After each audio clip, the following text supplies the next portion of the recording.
찬송가 278장 같이 찬송하겠습니다. 278장입니다. 여러 해 동안 죽더는 찬송가 278장 같이 찬송하겠습니다.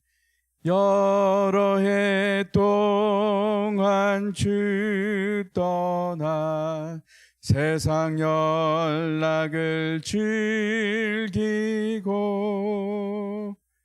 저 흉악한 죄에 빠져서 주의 은혜를 잊었네. 오 사랑의 예수님, 내 맘을 곧 엽니다. 곧 들어와 나와 동행하니 내 생명이 되소서. 죄악에 죽을 인생을 심히 불쌍히 여기사 저 하늘의 영광 버리고 이 세상에 오셨네. 오 사랑의 예수님, 내 맘을 곧 엽니다. 곧 들어와 나와 함께하며 내 생명이 되소서.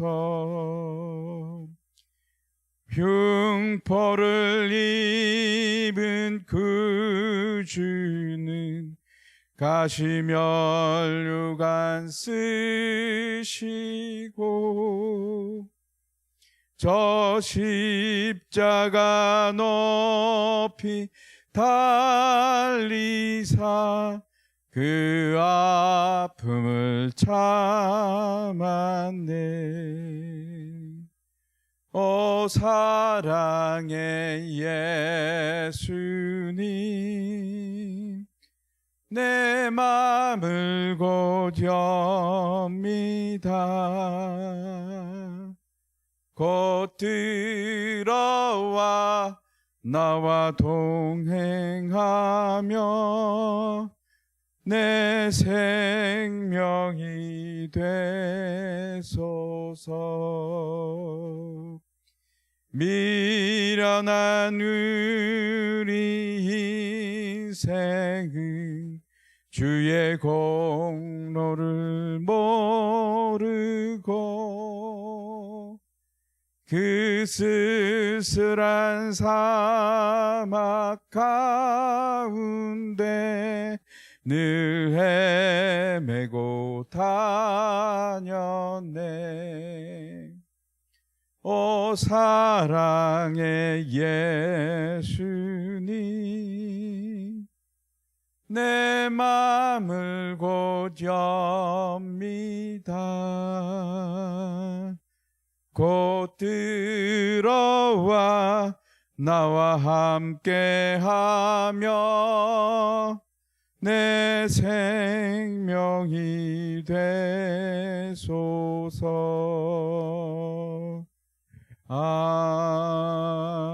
아멘. 오늘 함께 볼 성경 말씀은 열왕기상 14장입니다. 열왕기상 14장 21절부터 마지막 31절까지 말씀입니다. 열왕기상 14장 21절부터 31절까지 교독하겠습니다. 제가 먼저 읽겠습니다. 솔로몬의 아들 르호보암은 유다 왕이 되었으니 르호보암이 왕위에 오를 때 나이가 41세라 여호와께서 자기 이름을 두시려고 이스라엘 모든 지파 가운데서 택하신 성읍 예루살렘에서 17년 동안 다스리니라. 그의 어머니의 이름은 나아마요 암몬 사람이더라.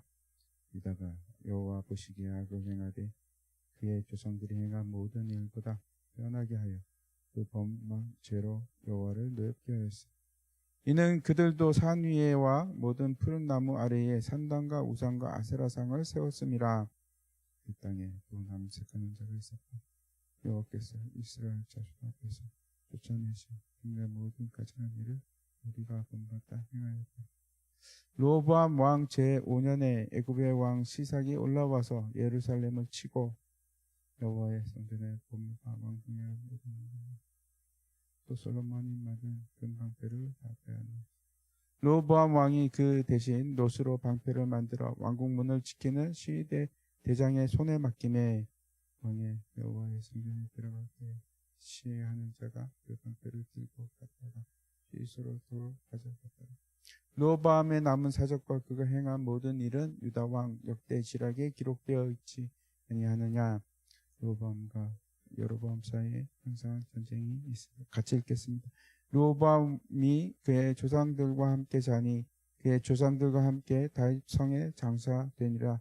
그의 어머니 이름은 나아마요 암몬 사람이었더라.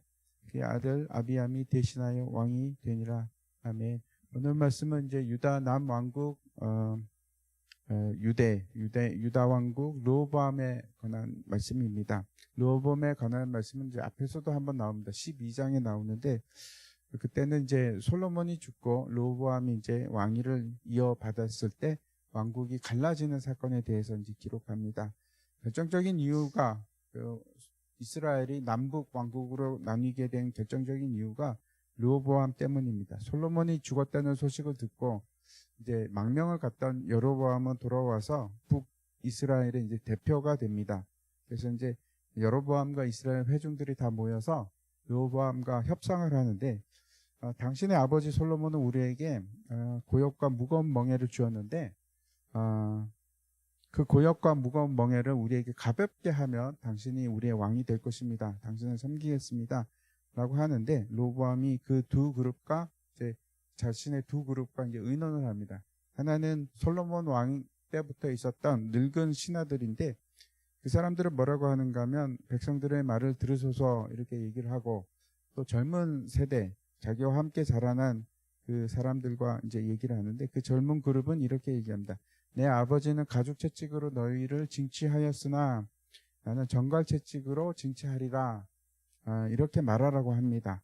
젊은 그룹의 말을 르호보암이 듣습니다. 그 바람에 나라가 나뉘게 되는데 북쪽 열지파는 여로보암이 다스리는 나라가 됩니다. 화가 나서 이제 르호보암이 군대를 일으키는데 베냐민 지파와 함께 18만 명이 일어납니다. 그때 이제 하나님의 선지자였던 스마야가 그렇게 하지 마라, 돌아가라, 집으로 돌아가라 하고 이제 끝이 났는데 오늘 말씀은 그 이후에 일어난 내용입니다. 르호보암 왕이 이제 41세, 굉장히 늦은 나이에 왕이 됩니다. 그리고 왕위에 올라서 17년을 유다 왕국을 통치를 합니다. 그 전반적인 왕의 평가에 대해서는 이제 일체 언급하고 하지는 않습니다. 이 사람이 좋았다, 나빴다 그런 얘기는 하지는 않고 있지만 그 내용이 말하고 있습니다. 21절에 보면 특별히 강조된 얘기가 있습니다. 여호와께서 자기 이름을 두시려고 이스라엘 모든 지파 가운데 택하신 성읍 예루살렘에서 다스렸다. 그냥 예루살렘에서 다스렸다 이렇게 얘기하면 될 텐데 굉장히 장황하게 길게 얘기를 합니다. 하나님께서 분명히 중앙 성소에 대해서 말씀을 하셨습니다. 예루살렘 나의 집, 나의 성전에서 나의 성전을 거기에 두라. 예루살렘에 두라. 하나님께서 택하신 곳인데 그 예루살렘에서 다스렸음에도 불구하고 그리고 나서 얘기하는 것이 그 어머니에 대한 얘기입니다. 이름이 나아만인데 암몬 여자입니다. 어머니라고 하면 솔로몬의 아내 중에 한 명입니다. 그래서 이거는 분명히 이방인을 아내로 두지 말라 하는 그 하나님의 말씀을 어긴 겁니다. 물론 이거는 르호보암의 잘못은 아닙니다. 하지만 뭔가 이제 석연치 않은 느낌을 줍니다. 분명히 어머니의 영향을 받았다 하는 얘기를 하고 싶은 겁니다. 그리고 그 다음에 이제 그 내용들이 드러나는데 유다가 여호와 보시기에 악을 행했다. 그리고 조상들이 했던 모든 일보다 더 크게 범죄해서 여호와를 노엽게 했다 이렇게 합니다. 그게 뭐 어떤 건가 하면 산 위의 모든 푸른 나무 앞에서 제사를 드리고 산당에서 제사를 드리고 또 아세라생을 세웠다 이렇게 얘기를 합니다. 푸른 나무는 이제 고대부터 섬기는 나무입니다. 상록수를 섬기는 건데 지금까지도 이제 그 자체가 남아서 크리스마스 트리가 그 영향 중에 하나입니다. 아무튼 상록수 앞에서 제사를 드리고 그 다음에 산당에서 제사를 드리고 산당이라는 것은 거기서 뭐 다른 그 하나님을 섬기지 않은 것이 아니고 혼합 종교입니다. 그래서 하나님께서 주신 그 하나님을 섬기는 것 외에 사람들의 생각과 이방 문화가 다 들어가서 혼합화된 종교를 얘기합니다. 그리고 아세라생을 세웠다 이렇게 얘기를 하고 있습니다. 같은 사건을 역대하 12장에 보면 이렇게 기록합니다. 1장에서 르호보암의 나라가 견고하고 세력이 강해짐에 그가 여호와의 율법을 버리니 온 이스라엘이 본받은지라. 뭐라고 얘기를 하는가 하면 르호보암이 나라를 강하게 합니다. 근데 나라가 강해지니까 하나님의 말씀을 버렸다. 그리고 온 이스라엘이 그 일을 본받았다 이렇게 얘기합니다.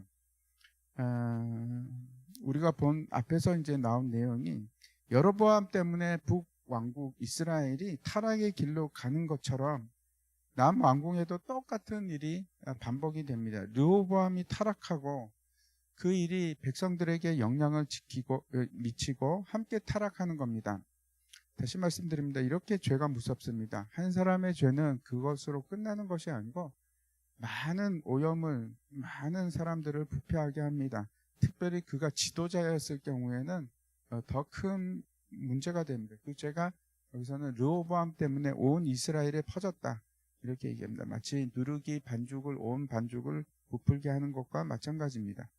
아무튼 이 르호보암이 왕이 된 것이 그 왕이 돼서 했던 것이 푸른 나무 아래서 또 산당에서 제사를 드리고 그 아세라 목상을 세웁니다. 이 아세라는 여신인데 원래는 이제 그 남신으로는 가나안 땅에서 많이 섬겼던 것이 바알이고 대표적인 여신이 아세라입니다.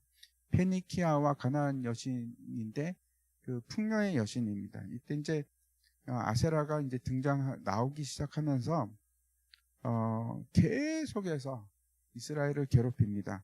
엘리야를 이제 죽이려고 했던 이세벨 때에는 이게 극에 달았는데 아세라 숭배 사상이 얼마나 강했는가 하면 이세벨이 그 왕궁에서 식탁에서 같이 먹던 아세라 선지자가 400명이었다고 합니다. 왕궁 안에 아세라를 섬기는 그 제사장들이 무려 400명이 있을 정도로 홍황합니다. 이 일이 여호와를 노엽게 했다 기록을 합니다. 이 노엽다는 말은 질투했다. 하나님께서 이스라엘을 신부로 생각하는데 신부가 지금 다른 사람을 섬기는 겁니다. 얼마나 그 가슴이 아픈 일입니까? 뿐만 아니고 이제 24절에 보면 남색하는 자가 있었다. 이 말은 이제 동성애를 했다는 겁니다. 이 의미인데 그것으로 그치는 것이 아니고 아세라 신전에는 몸을 파는 남자들이 있었습니다. 그래서 이게 우상을 섬기는 방법 중에 하나입니다.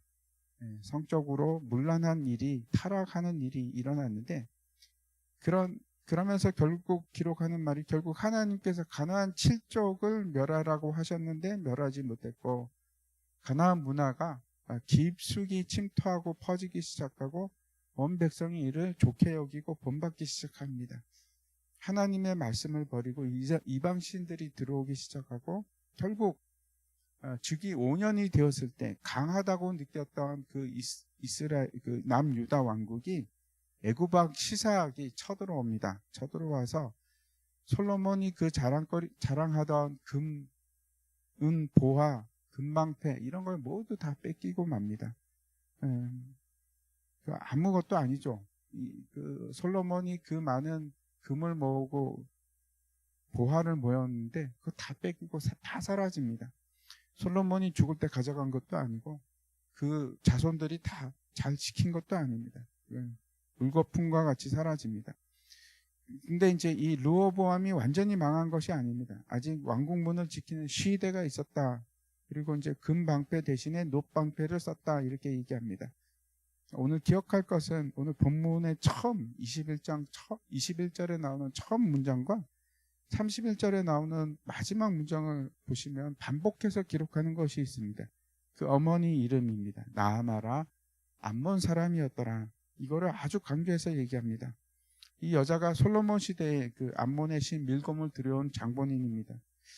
보통 아이들은 어머니의 영향, 그 아버지의 영향보다는 어머니 영향을 더 크게 받고 자랍니다. 그럴 수밖에 없는 것이 어머니와 함께 있는 시간이 훨씬 더 많아서 그렇습니다. 이 르호보암의 어머니는 암몬 여자였고 밀곰을 섬기던 사람입니다. 그 영향을 받아서 온 유다 왕국에 산당이 들어서고 아세라 상이 세워지고, 그리고 이 신을 통해서 그 더러운 이방 문화가 곳곳으로 침투하기 시작합니다. 아가서에 보면 이런 말씀이 있습니다. 우리를 위하여 여우 곧 포도원을 허는 작은 여우를 잡으라. 작은 여우 한 마리가 포도원 전체를 다 허물어 버립니다. 오늘 말씀을 보시면서 기억했으면 좋겠습니다. 우리 주위에 내 안에 어떤 죄가 있는지, 그 죄가 들어오면서 오염시키는 것들이 있습니다. 나뿐만 아니고 내 가족과 내 주위에 있는 모든 나쁜 영향을 주는 죄들입니다. 그래서 데살로니가 5장에 보면은 악은 어떠한 모양이라도 버리라 이렇게 말씀을 합니다. 이 말씀에 참여하시기 바랍니다. 우리가 버릴 것들이 우리 여전히 있습니다. 그래서 예수를 믿는 것은 이 악한 죄를 하나씩 버려나가는 일이기도 합니다. 우리에게 나쁜 영향을 준다면 그게 어떤 것이든지 미디어가 됐건 책이 되었건 어떤 것이 되었던 우리가 조심하면서 모든 것을 다 버리라고 합니다. 버리는 일이 오늘도 있었으면 좋겠습니다. 오늘도 살아가시면서 악한 영향을 받는 것이 아니고 선한 영향은 말씀으로부터 옵니다. 그래서 말씀을 묵상하시면서 내 안에 있는 악한 것들, 악한 영향을 주는 것들을 또 하나씩 버려나가시는 복된 날이 되기를 축원합니다. 네, 기도하도록 하겠습니다. 르호보암이 또다시 타락의 길을 걷는 것을 우리가 말씀을 통해서 봅니다. 그가 강대해지고 강성했다고 여기지만 하나님이 떠나시면 아무것도 아닙니다. 솔로몬의 그 영화와 그 많은 보화들도 하나님이 지켜주시지 않을 때 다 사라지고 맙니다. 하나님, 우리 안에 있는 악이 떠나게 하시고 그 악 대신에 성령으로 하나님의 말씀으로 채우는 오늘 하루가 되기를 소원합니다. 하나님께서 이 새벽에 또 우리 안에 있는 악한 것들을 기억나게 하시고 또 그것을 또 하나씩 끊어내 버리는 귀한 일이 오늘 중에도 일어날 수 있도록 주님 도와주시옵소서. 감사드립니다. 우리 주 예수 그리스도 이름으로 기도하옵나이다. 아멘. 하늘에 계신 우리 아버지여, 이름이 거룩히 여김을 받으시오며 나라가 임하옵시며 뜻이 하늘에서 이루어진 것 같이 땅에서도 이루어지이다. 오늘날 우리에게 일용할 양식을 주옵시고 우리가 우리에게 죄 지은 자를 사하여 준 것 같이 우리 죄를 사하여 주옵시고 우리를 시험에 들게 하지 마옵시고 다만 악에서 구하옵소서. 대개의 나라와 권세와 영광이 아버지께 영원히